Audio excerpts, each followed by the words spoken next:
주님께서 여러분과 함께 또한 사제의 영과 함께 마테오가 전한 거룩한 복음입니다. 주님 영광 받으소서. 그때 예수님께서 길을 가시는데 눈먼 사람 둘이 따라오면서 다윗의 자손이시여 저에게 자비를 베풀어 주십시오 하고 외쳤다. 예수님께서 집 안으로 들어가시자 그 눈먼이들이 그분께 다가왔다. 예수님께서 그들에게 내가 그런 일을 할 수 있다고 너희는 믿느냐 하고 물으시자 그들이 예 주님 하고 대답하였다. 그때 예수님께서 그들의 눈에 손을 대시며 이르셨다. 너희가 믿는 대로 되어라. 그러자 그들의 눈이 열렸다.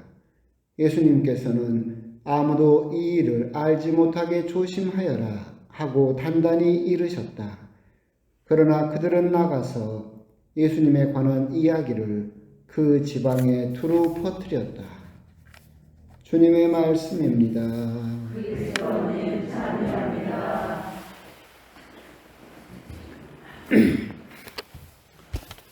참여해 주님.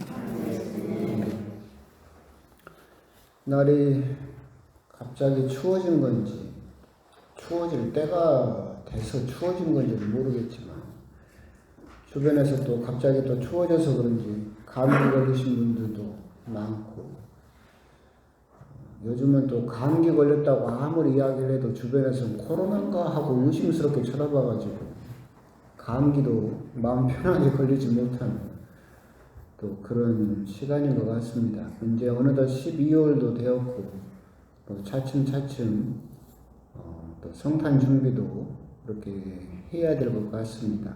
다른 본당은 합동 판공성사라든가 이런 걸로 막 바쁠 텐데 우리 본당이야 뭐 합동 판공성사 할 신부님들을 부를 수도 없어요.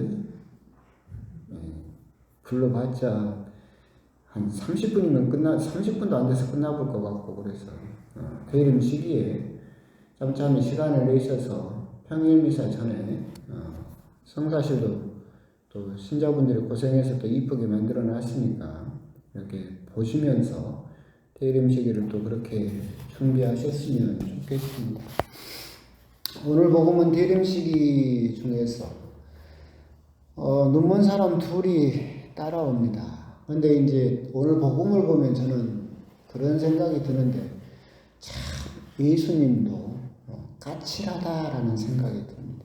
냉정하다, 시크하다, 뭐 요즘은 젊은 사람들이 그렇게 말하는데 우리는 예수님이 정이 많고 뭐 좋은 게 좋은 거라고 할 것 같죠. 복음을 곰곰이 묵상을 해보면 예수님도 참 까칠해요. 까칠합니다. 눈먼 사람 둘이 따라옵니다. 다윗의 자손이시여 저에게 자비를 베풀어 주십시오 하고 외쳤습니다. 예수님께서 뭐라고 대답하십니까? 아무 대답을 안 하십니다. 한마디로 묵살해버리십니다. 쌩까십니다. 이 이야기는 다른 데서도 똑같이 나오는데 자기 딸이 아팠던 이방인 여인이 똑같이 예수님에게 하소연을 하죠. 그때 예수님이 뭐라고 하십니까? 아무 대답도 안 하십니다. 그리고 집으로 그냥 들어가 버리십니다. 그러자 그 여인이 예수님을 기웃고 쫓아와서 막 살려달라고 애걸복걸하니까 심지어는 사람이 먹어야 될 빵을 강아지에게 던져주는 것은 옳지 않다라고 하는 얼핏 보면 굉장히 냉정한 말씀을 하시는 광경이 있는데 참 그런 부분이 오늘 또 똑같이 재현되는 것 같습니다. 그런 걸 보고 근데 이 앞부분은 냉정하다라고 할 수도 없습니다. 뒷부분이 더 냉정합니다. 뒷부분에서 예수님께서 뭐라고 말씀하시냐면 너희는 믿느냐? 너희가 믿는 대로 되어라 라고 말씀을 하십니다.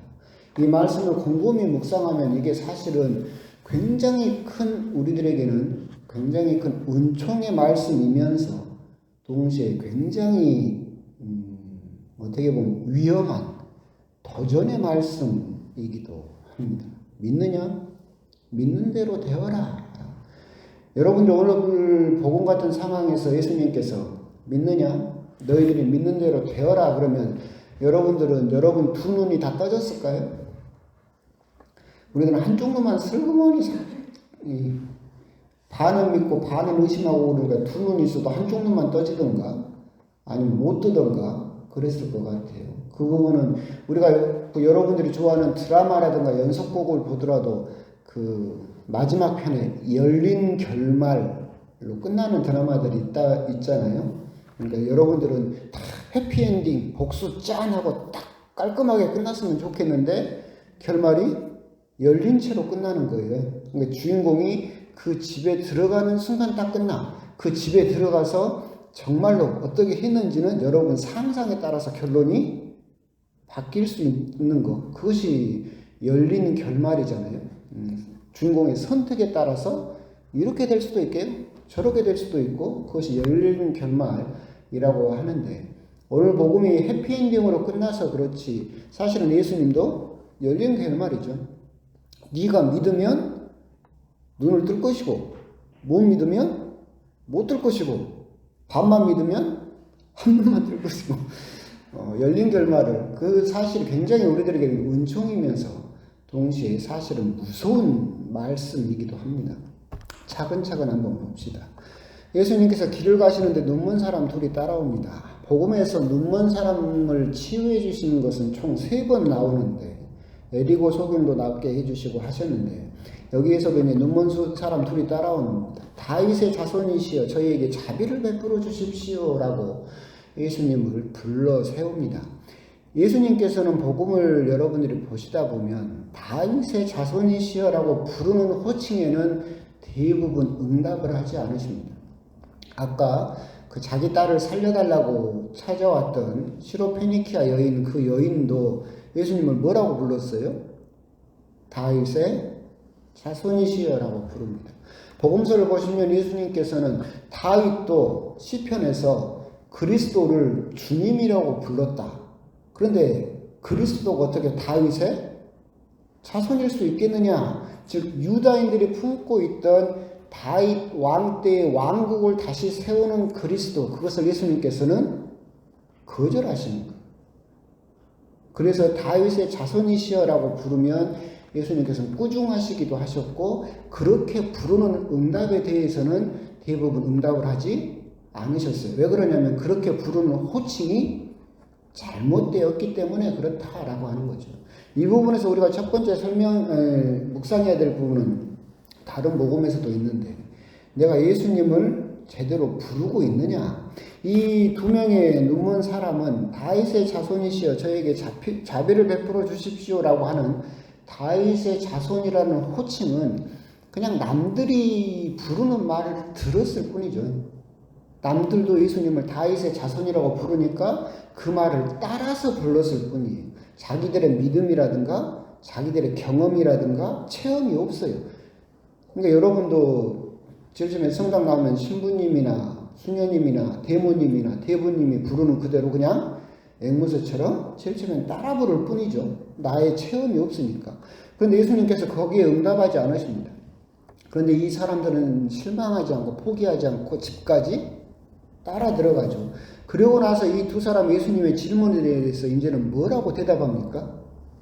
예, 주님이라고 대답합니다. 예, 다윗의 자손이시라고 대답한 게 아니라 예, 주님이라고 대답을 하죠. 여기에서는 전에서는 다윗의 자손은 그냥 남이 하는 말을 듣고 그냥 앵무새처럼 따라 불렀지만 예수님의 거절을 보고 집 안으로 따라 들어가서 예수님께서 믿느냐라고 우리들의 믿음을 물어보시자 이 두 사람은 이제 예수님을 직접 봤죠. 말을 나눴죠. 그러니까 예수님에 대해서 예수님을 이제는 뭐라고 부릅니까? 예, 주님이라고 대답을 하죠. 여기는 나의 체험이, 나의 이제 예수님을 경험한 삶이 들어있기 때문에, 그렇기 때문에 예수님께서는 그 사람들과 계속해서 대화를 이어가시고 그 사람들에게 은총을 주셨다라고 하는 겁니다. 그래서 앞부분에서 우리가 묵상할 수 있는 부분은 예수님을 제대로 불러야 된다. 그 제대로 부른다라고 하는 것은 나의 체험이나 나의 삶이 들어있지 않은 그저 남이 부르니까 다른 사람이 예수님을 주님이라고 부르고 그리스도라고 부르고 메시아라고 부르고 그러니까 그냥 나도 그게 어떤 체험이나 경험이나 나의 삶의 어떤 파도도 없이 그냥 앵무새처럼 따라 부르는 경우, 그런 어떻게 보면 무게감이 들어있지 않은 그런 호칭에는, 부름에는 예수님께서는 대답하지 않으신다. 예수님의 발길을 붙잡을 수 있는 호칭은,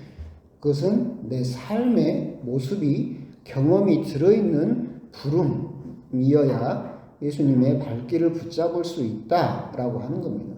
두 번째는 아주 무서운 말씀이라고 제가 그랬죠. 너희는 믿느냐? 너희가 믿는 대로 되어라 라고 말씀하십니다. 내가 그렇게 하겠으니 너희들은 눈을 떠라, 이것이 아니라 너희가 믿는 대로 되어라 라고 하시는 말씀. 이건 아까 말씀드린 바와 같이 열린 결말입니다. 어디까지 끝도 없이 올라갈 수 있는 해피엔딩일 수도 있고, 아니면 믿지 않으면 절벽까지 떨어질 수도 있는 그런 말씀이다라고 하는 겁니다. 이것은 결국 우리가 성체라고 믿으면 그 성체는 살아있는 예수님의 몸이 되는 거죠. 그런데 믿지 않으면 성체는 그저 뭐예요? 밀떡일 뿐이죠. 우리가 성탄을 지금 대림식에 살면서 오늘 복음이 봉독되는데, 성탄을 준비하면서 아기 예수님께서 나에게 태어나신다, 나를 찾아오신다라고 믿으면 정말로 예수님은 나를 찾아오실 것이다 라고 하는 것이고, 내가 그걸 믿지 않으면 그냥 2021년 성탄이나 2022년 성탄이나 2023년 성탄이나 그냥 똑같은 그런 무의미한 성탄을 나는 살게 될 뿐이다. 믿는 대로 될 것이다 라고 하는 겁니다. 실제로 그 일이 있었는지는 잘 모르겠지만, 사실 요즘은 뭐 인내만의 이야기가 있지만, 실제로 닉 제시먼이었던가 그 사람이 있던 유명한 이야기가 있잖아요. 그 사람은 이제 그 기차 여권이었어요. 여권이었는데 그 역 앞에 이제 트럭이 세워져 있었었고, 그래서 왜 트럭이 거기 세워져 있나 하고 이렇게 가서 보고 위로 올라가서 이렇게 트럭 내부를 봤는데, 트럭 문이 갑자기 바람이 불고 해가지고 닫혀져 버렸어요. 잠겨 버렸어요. 근데 그 트럭이 하필 냉동차였어요. 갇혀버렸어요. 그래서 다음날 아침에 사람들이 이제 그 사람이 사라지고 해가지고 막 찾다가 그 트럭을, 운전자도 없는 트럭을 뒤에를 열었더니 거기에 그 사람이 얼어 죽은 채로 발견이 됐어요. 근데 신기한 건 뭐냐면 그 냉동차는 고장난 차였다는 거죠. 그 안의 온도가 19도였대요. 그러니까 이 사람은 뭐예요? 내가 냉동차에 갇혔다. 몸이 점점 추워진다. 나는 얼어 죽을 거다 라고 생각을 하니까 정말로 어떻게 돼버렸어요? 얼어 죽어버렸어요. 그런데 실제로는 거기는 고장난 냉동차여서 19도였다는, 사람이 얼어 죽을 리가 없는 온도였음에도 불구하고 그 사람이 믿는 그대로 얼어 죽어버렸다. 믿는 대로 될 것이다. 너희들이 믿으면 그 믿는 대로 구원을 받을 것이고, 믿지 못하면 구원은 없다라고 하는 전적인 우리들의 선택, 우리들의 결정 앞에 예수님께서는 당신의 은총을 가져다 놓으셨다라고 하는 겁니다. 제가 강의라든가 이렇게 갈 때마다 제가 좋아하는 이야기 중에 한 가지가 그겁니다. 아마존이 있고 사하라 사막이 있어요. 사하라 사막은 어떤 데예요? 1년에 비가 거의 내리지 않는 모래로 된 사막이죠. 아마존은 뭐예요? 1년 내내 비가 오는 열대 우림이죠. 그러면 사하라 사막하고 아마존하고 비가 사실은 어디가 더 필요해요? 사하라 사막이 비가 훨씬 더 필요해요. 근데 비가 실제로 안 내려요. 더 필요함에도 불구하고. 왜 그럴까요?